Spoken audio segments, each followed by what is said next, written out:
Welcome back, guys. Today we're going to be talking about the ego death of content creator, finding peace in not being seen. And we are going to go through the intro, the validation trap. We all been there. Finding peace in not being seen, metrics as a noise, and it's your action plan. So the aim of art is to represent not the outward appearance of things, but their inward significance. Let me describe a feeling I think most of you actually know. You finish a piece of content, something you actually care about, something that took real thought, real honesty, real creative energy to make. You upload it, and then you pretty much just wait. Every few minutes, you're checking in on it. The views are low, the watch time is average, the comments are sparse, and something in you quickly deflates. Not because the work was bad, because the algorithm didn't validate it in the way you needed it to be. And here's the part nobody really talks about. The deflation isn't really about the numbers. It's about what the numbers mean to you. About what you were unconsciously asking them to confirm. That you're good enough, that you belong here, that your work is good, that this is worth doing. When you need the metrics to answer those questions, you've handed your creative power to something that has no interest in your well-being, in your growth, or in your art. You've handed it to an algorithm. Today we're talking about the ego death. Not disappearing, not quitting, not becoming indifferent to your work. We're talking about the death of a version of you that needs views to feel validated. Because that version, as understandable as it is the thing standing between you and your most powerful creative work. If you're new here, welcome. My name is Danny. I run DR Visuals. I help photographers, videographers, creative brand owners build content that gets them leads. And this is the deepest video I've done on this channel. It builds directly on the creator paradox video. If you haven't seen it, go check it out. And the identity work we've been doing, and it takes it to the actual root cause of everything. Stay with me through this one. It goes somewhere real. So let's talk about the validation trap. As long as you make an identity for yourself out of pain, you cannot be free of it. How the trap gets built. The validation trap doesn't get built all at once. It builds slowly. So gradually, by the time you're in it, you can't remember not being in it. It starts innocently. My Spanish, yo. I've been talking so much Spanish lately that reading English is just short circuits sometimes. But you post something, someone responds. That response feels good. Not just good, it feels like a confirmation. Confirmation that you actually exist, that you contribute, that you're good enough, that what you make matters to someone outside of you. And your brain, which is a pattern-seeking machine, makes a connection. Post leads to responses. Responses feel like confirmation. Therefore, posting is how you get confirmation. From that point forward, every piece of content carries the weight of a question you're not consciously asking, but your nervous system is asking constantly. Will this confirm me? In other words, would this give me any validation? And when the answer is yes, when the views come, when the comments land, when the algorithm pushes it and loves your content, you feel alive in your work, capable and validated. When the answer is no, when the piece lands flat, when the numbers disappoint, when the silence stretches, something inside you contracts. Not just disappointed about the metric, something that feels closer to maybe I'm not who I thought I was. Or maybe I'm not good enough. That contraction is the trap because it means your sense of self is now fluctuating with your analytics. You're not the same person on a high view week as you are in a low view week. The algorithm is writing your self concept for you. The performer and the artist. Inside every content creator, there are two distinct orientations, and they want completely different things. The performer creates for the response. The work is a means to an end, the end being recognition, validation, reach, impact measured in numbers. The performer optimizes, the performer watches the dashboard, the performer makes decisions based on what performed before. The performer is always at some level thinking about the audience while the camera is rolling. The artist creates for the work. The work is the end. The response is separate from the act of making.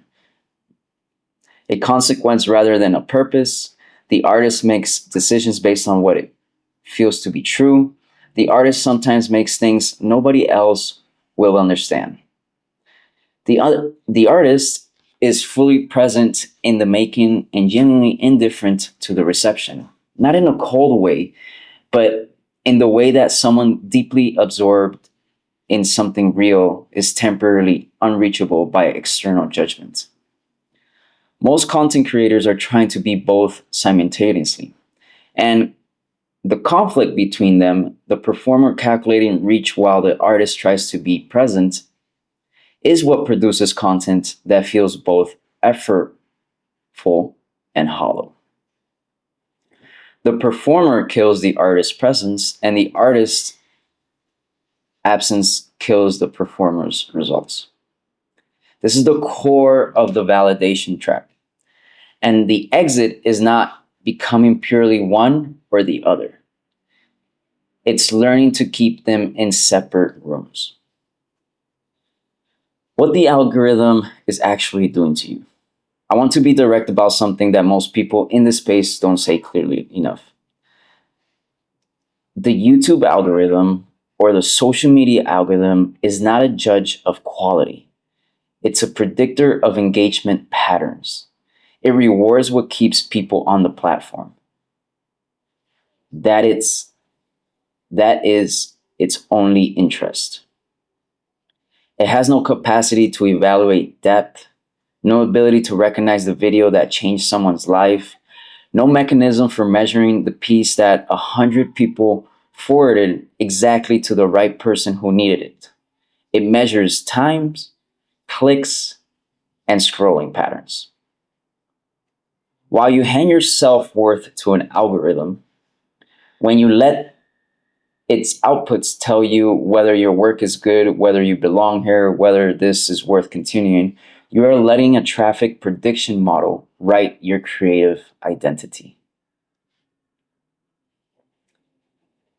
That is not a philosophy you would consciously choose, but it's the philosophy most creators are unconsciously living. The ego death we're talking about today is the death of that arrangement. The deliberate chosen end of the deal where the algorithm gets to decide how you feel about your work and who you are. Finding peace in not being seen. This was probably the hardest thing I've done.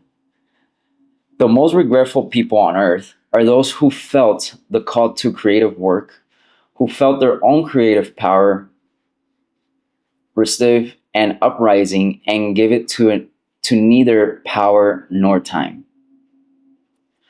What it actually means to not need to be seen. Finding peace in not being seen does not mean becoming indifferent to your audience. It doesn't mean abandoning the strategy or pretending reach doesn't matter. It means separating the act of creating from the need for the creation to be validated. It means being able to finish a piece of work, know that it's true and honest and worth existing, and feel the completeness independent of what happens after you upload it. It means caring deeply about the quality of the work and caring very little about the measurement of the work. Because quality and measurement are not the same thing. They overlap sometimes, they diverge often, but they're not the same thing. The creator who finds peace is not passive. They are more active because their creative decisions are no longer distorted by the question of what will perform. They can go to the uncomfortable place in a piece of content because they don't need the piece of content to be safe.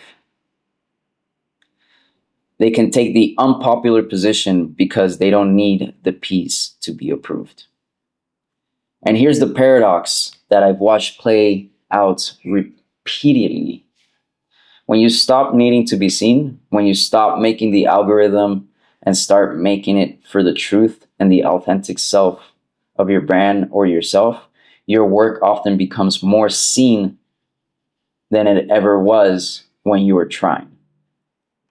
Because the work that comes from that place is raw in a way that is managed never because the work that comes from that place is raw in a way that managed content never is. Specific in a way that optimized content never is. Human in a way that performed content never is. And humans recognize humanity. It travels, it gets sent to the person who needed to hear it. It builds the kind of trust that no viral moment can manufacture. So, ghost mode creation. I want to give you a practice that sounds counterintuitive and is one of the most powerful creative exercises that I know. Create something beautiful that you have absolutely no intention of ever posting. Not as a draft, not as a test, as a finished piece of work that exists only for you. That would never be seen by anyone. That would never generate a single view or a comment or a subscriber. Notice what happens when you remove the audience entirely. Notice the decisions you make differently, the angles you choose, the things you're willing to say, the moments you let breathe that you would have cut for pacing. The honesty that surfaces when there's no one to perform for. The creative state, the one that emerges when there's zero external pressure, is the state your best content comes from. And the only way to access it in your public work is to practice it in private first. Ghost mode creation is not wasted effort. It's collaboration. You're resetting your creative compass to point toward the truth instead of performance. And once calibrated, it starts pointing there even when the camera is rolling for content that will be posted. The audience of one. Related to ghost mode is a philosophy I want to offer you for how you approach every content you make moving forward. Film as if you are the only person who will ever see the footage. Not because you don't care about your audience, but because the version of work that emerges when you're creating for yourself, when you're making what you would genuinely want to watch, what you would find genuinely valuable, what you would feel honestly moved by, is always more compelling to an audience than the version you made while you were trying to predict what they wanted. Think about how your cinematography changes when you're the only witness. You stop chasing the shot that looks impressive and start chasing the shot that feels true to you. You stop asking, does this look professional? And you start asking, does this capture what I'm actually seeing? The audience of one philosophy doesn't produce selfish content. It produces singular content that could only have come from your specific eye, your specific mind, your specific way of being in the world. And your single content is the rarest thing on the internet. It's what people share, what people return to, what people eventually build a relationship because they can't find it anywhere else. Metrics as noise. Comparison is the thief of joy. Interesting enough, a friend of mine said that earlier this week. The dashboard problem. Let me talk practically about your relationship with social media or your YouTube studio. Because for most creators, this is where the validation trap lives in the most concrete form. The dashboard is designed to be checked. The notifications are designed to be responded to. The analytics are designed to create feedback loop that pulls you back in every few hours to see how things are moving. And every time you check, especially in the first 24 to 48 hours after an upload, you're freeing the part of your brain that has tied its sense of okayness to those numbers. You're reinforcing the arrangement. You're telling your nervous system, these numbers are important to how I feel about myself. Over time, that creates a state of low-grade anxiety that would never fully resolve because there's always a new video to worry about, always a metric that could be better, always a comparison to the last one, always the algorithm to decode. That anxiety is not a creative state. It's a survival state. It's a survival state. Creativity is reactive, safe, and small. Practical distances from the numbers. Here's how I practically protect my creative state from metric anxiety. Not by ignoring the data. Data matters for strategy, but by controlling when and how I engage with it. Rule 1, no dashboard for the first 72 hours after I upload a video. The first 72 hours, when the anxiety is highest, when the data is least meaningful, you cannot make a useful strategic decision from 72-hour data. You can only feel bad or good about it, about the numbers that don't yet mean anything. So don't look. Film the next piece instead and post it. Rule 2, one weekly analytics session, Sunday, 30 minutes. You look at what performed, note what you'll carry forward, close the tab, and don't open it again until next Sunday. Data is most useful in patterns, not in moments. One weekly session gives you patterns. Daily checks give you noise and anxiety. Rule 3, separate the metric conversation from the creative conversation. When you're planning or filming or editing, the metrics shouldn't exist. When you're doing your Sunday analytics sessions, the creative intuition steps back. These are different brain states. Mixing them produces neither good strategy nor good content. And rule number 4, redefine what successful piece of content. Redefine what successful piece of content means to you. Not view count, not watch time. Did it say something true? Did it help the specific person it was made for? Did you make it with full presence? Those are the metrics that compound over a career in a way that the dashboard metrics don't. The irony of the center of all this. Here's what I've come to believe after building content systems for photographers, filmmakers, and creative brand owners. And after my own years of doing this work. The creators who build the most genuine reach are almost always the ones who stopped optimizing for reach. And you can see them all over social media. Not because the strategy stopped mattering, but because when you remove the anxiety of needing to be seen, when you kill the ego that requires the validation, you access a creative frequency that produces work the algorithm can't manufacture and competitors can't replicate. Real, specific, human, yours. And that work, consistently made and consistently polished, builds the kind of audience that doesn't come from going viral. It comes from going deep, from being the creator that a specific group of people feel like only they have found, the one that feels like a private discovery.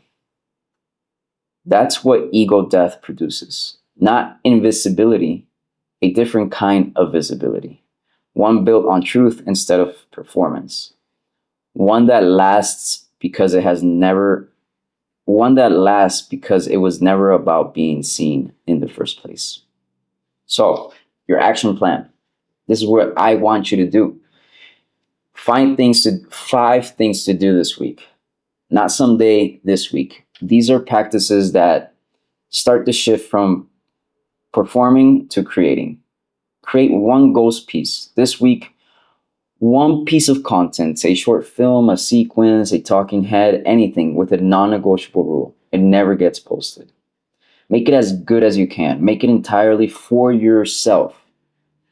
Notice every decision you make differently when there's no audience watching. The creative state is what you're training towards. Implement the 72 dashboard rule. Your next upload, don't look at the metrics for the next 72 hours.